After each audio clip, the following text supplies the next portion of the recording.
Welcome back to my channel. I know I talk about reading a lot, but y'all don't ever see me physically read. So that's something that we gotta change. This weekend, I'm doing a weekend reading marathon, and it's not like 24 hours. It's just like, 8 to 10 hours, Saturday and Sunday, we're gonna be reading. But let me tell y'all about the 4 books that I'll be reading this weekend. 3 of them, I'm really confident that I will finish. All right, so book 1, Plie by A.H. Cunningham. Y'all, this book's so good. This book is so good. This for all my nasty girls. We also have Joliet by Ray Lease. This is my next read that I will be cracking open today, hopefully, because we have less than 100 pages left in Plie. Then I have 2 audiobooks. We have Brenda Jackson's Second Chance at Love, and we also have Jaquel J's Never Better Thanks. So that is what's keeping me entertained this weekend. I got things to do for myself, things to do around the house, but I can still read while getting all that done. So come on, y'all. Okay, so first things first, I need to do some twisting of my micro locks. They don't look exactly like what I'd like them to look like as they're maturing, and I want to go ahead and hop on fixing them. So yes, I do look crazy. We're going to be twisting our hair while listening to Jaquel J's Never Better Thanks. I got about 4 hours left in this book.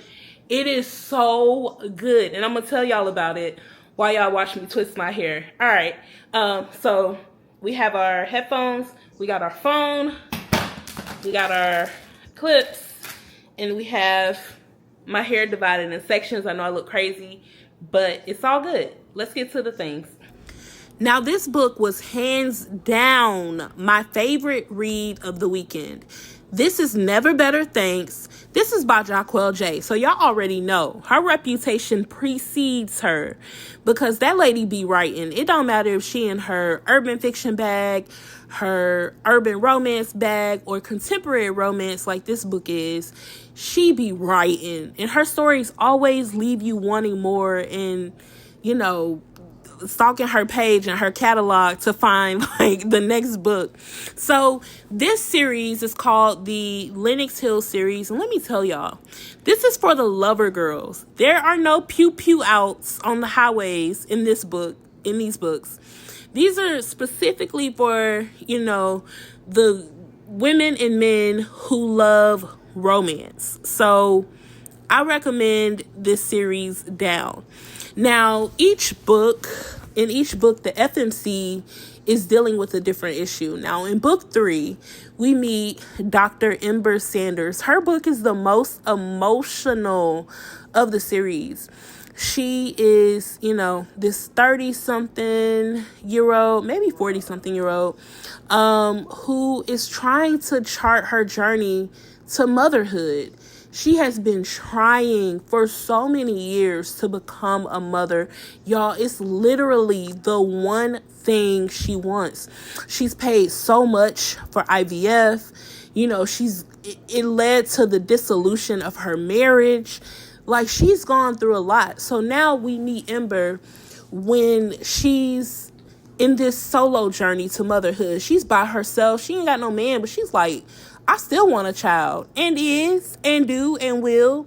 So essentially what happens is, without giving too much away, is Ember, as she's about to chart this solo journey to motherhood, she becomes closer with a former fling. And that former fling, if you read the other 2 books, then you know who he is. His name is Laurent Wilshire. And basically, Laurent is married. Like, he got his own thing going. He's not happy in his marriage, and I won't tell you why. You're going to have to read to find out, because him and his wife done been through it. But Laurent really wants Ember, okay? He is fiending for my girl. And basically, through her grief of trying to become a mother, they end up becoming closer. And at some point in the book, the lines cross. But this was a beautiful story. This was a beautiful story. This was a beautiful series. And just, I cannot wait, because I have a feeling that there's another character that's getting a book in this series. And I know Jaquel J has a million other things that she is going to be writing. But I really can't wait to read the other book that I feel is going to come from this. But this was a solid read. This was a 10 out of 10, 5 stars, whatever you go by. Y'all need to get this book. So we're a couple hours into this thing, and so far I have finished Never Better Thanks. So the audiobook is finished. Now my hair isn't all the way quite finished, but it's okay. We did some of it, and it'll look a lot better once I put some rollers in it. All right, so our second book of Saturday is Plie by A.H. Cunningham. And y'all, I loved this one. So let's talk about it. Now, A.H. Cunningham is a new to me author. Although I do have one other book by her on my bookshelf, I have not cracked it open yet. But I had to get into this one. That cover had me intrigued because we love spice over here, I'll tell you.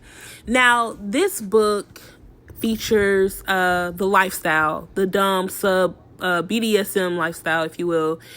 So if you're kind of like not into that, or if that's like a hard no for you, then I don't recommend it. As with any book, always check your triggers.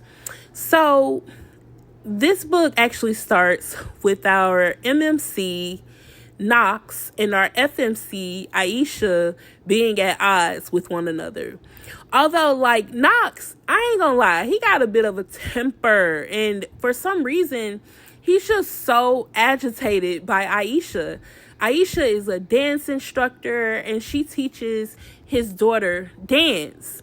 And, you know, Knox is a businessman, and he's just always so aggy about everything that's happening around the studio. Oh, you ain't got no receptionist. Oh, this don't seem safe. Oh, you running late. Like, he got all types of problems with this lady, and she don't be giving him no problems at all, y'all. So then, somehow, some way, they end up in, like, a secret,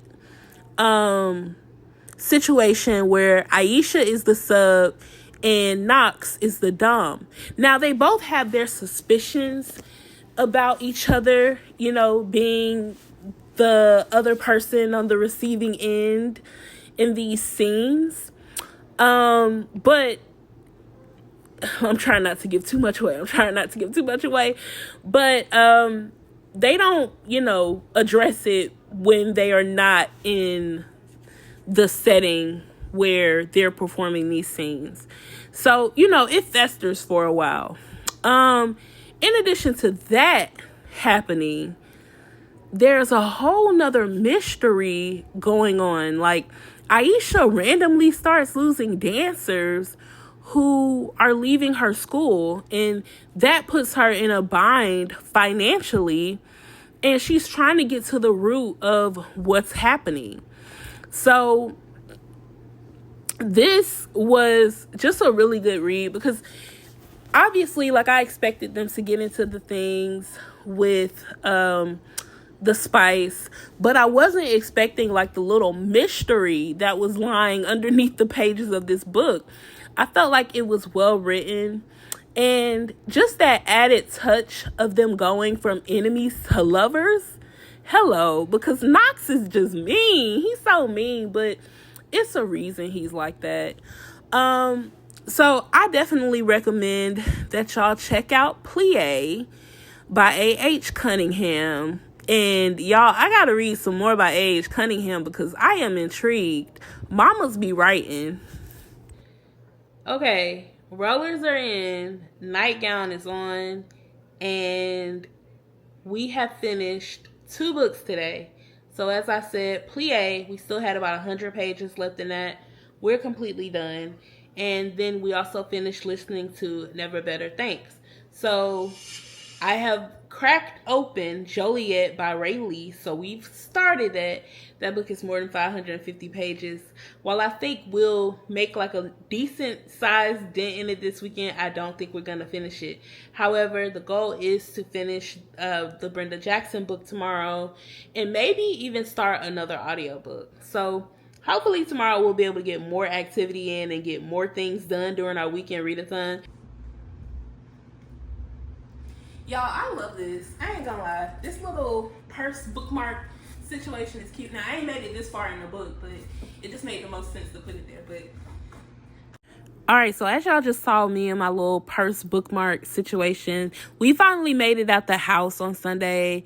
Then we went to go and get something to eat. Now, while all this is happening, I am listening to an audiobook. Yes, we are listening to Brenda Jackson's Chasing a Second Chance. And y'all, this book is good. They get into the things like right off the top. You have two people who are part of the over 40 crowd that are looking for their second chance at love. All right, so we finished Chasing a Second Chance. So we finished our second audiobook. Now we are back at the big comfy couch and we are reading Joliet.